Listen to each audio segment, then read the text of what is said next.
Chapter 5. Seth. I strolled into the store with a grin on my face, already sure of what I wanted to say to her. I'd been running it through my mind all afternoon, what I would tell her when I laid eyes on her again, because I had been thinking about it from the moment I left the store after I grabbed my book. I didn't know what it was about this Georgia girl, but I liked her. I wanted to get to know her, and hey, I should make some new friends in this town if I was going to be staying a while, right? Though the way she looked, I figured it would be hard to keep it at just friends. But as soon as I laid eyes on her again, her face paled, and she grabbed something from the counter and then vanished into the back. Oh, that wasn't exactly the welcome I had been expecting. She had seemed a little shy before, but professional, and anyone who worked at a place like this had to share my love of books. Another woman was standing at the desk, and she offered me a smile as I made my way toward it. "Hi, how can I help you?" she asked, tucking a loose strand of blonde hair behind her ear. She couldn't have been much older than 20, maybe a local student. "Is Georgia okay?" I replied. She paused for a moment, clearly caught a little off guard by the fact that I knew the other woman's name, but then she pasted a smile and nodded. "She's fine. She just lost a contact," she replied, sniffing. I cocked an eyebrow. "A contact? I thought she was wearing glasses today." "Oh, right," she replied vaguely, shooting a look over her shoulder, like she was hoping Georgia would come out to relieve her. "I guess she was."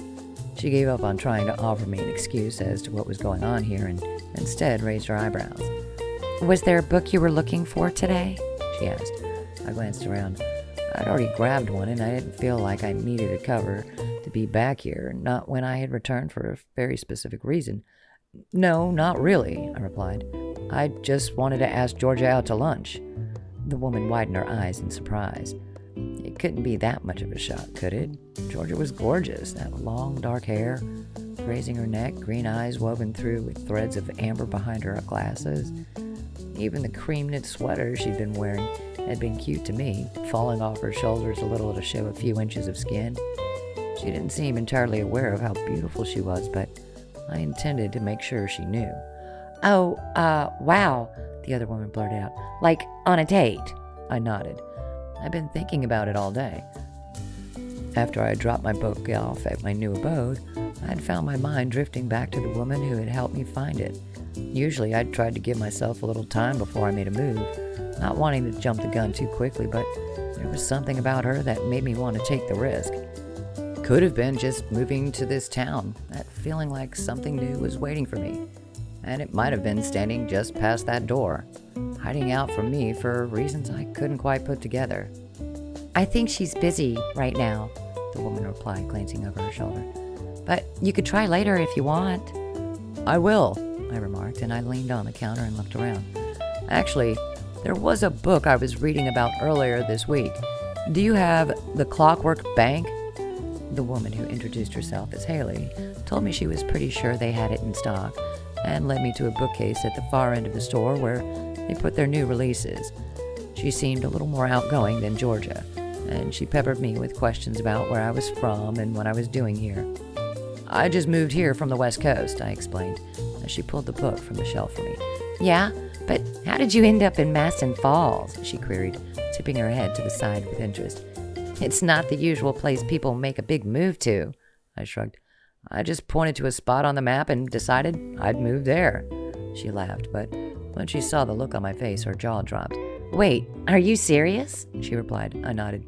"I needed something new," I explained. "I figured that was the best way to find something out of my comfort zone." "Well, you can say that again," she laughed, shaking her head. "What did you do on the West Coast?" "I was an event planner," I replied. It was the truth. Maybe not all of it, but the truth. "Don't think you're going to find many events to plan up here," she remarked. "That's the idea," I replied. "I've been looking for a job here. Something new, something I've never done before." "Well, I sincerely hope you find it," she replied, smiling at me.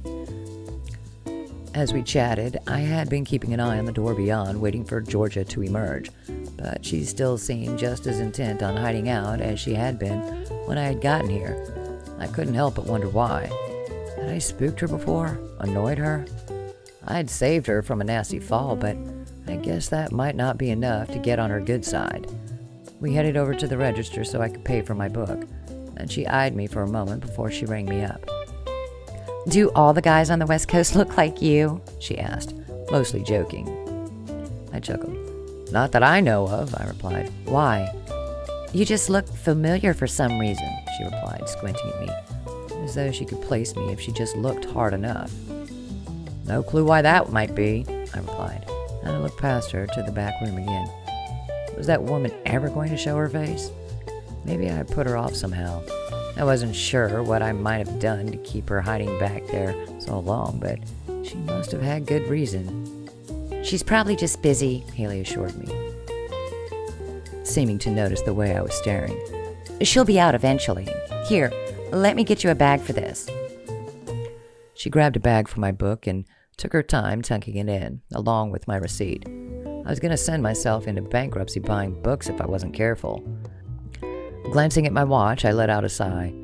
I knew I would have to get going soon, what with the interview coming up, but I just wanted to try a little longer before I walked out.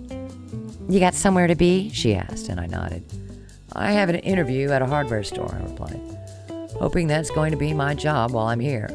Oh, you don't want to be late for that, she replied seriously.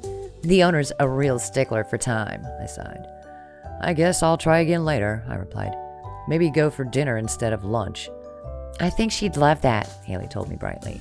She seemed to really like the idea of me taking Georgia out, which indicated to me, at least, that Georgia wasn't seeing anyone. I didn't know how a woman like that had gone unsnapped up in a town as small as this, but I wasn't going to go complaining about it. What time does your interview finish? She asked. About 5. I'll tell her you're coming back around then. You can try and talk to her when you're done, she offered. Thanks, Haley. That's okay, she replied. You're new here. You need all the help you can get, right? I chuckled. I heard small towns were friendly, but I didn't expect this. You'll get used to it, she replied. I really have to get going, I remarked, taking another look at the door as though I could summon Georgia with the sheer force of my want to talk to her. But I'll be back later. See you then, Haley replied, waving me off. I pushed my hands into my pockets and headed outside, where it had just started to snow. I tipped my head back, letting the light drops land on my face. I was still getting used to the weather out here, and I hadn't exactly picked the most hospitable time to travel to a small town like Mastin Falls. But this was supposed to be a new experience for me, right? I wasn't going to get that if I sat around in my comfort zone. Anyway, the hardware store. I didn't know why Georgia had been so intent on avoiding me, but I knew better than to push my luck. She would talk to me when she was ready, and I intended to do everything I could to convince her to give me just one evening before she went to hide out in that back office again. I grinned at the thought. I had a good feeling about her. I had a good feeling about this town in general, actually. And hey, if nothing else, at least I had a few more books to read, right?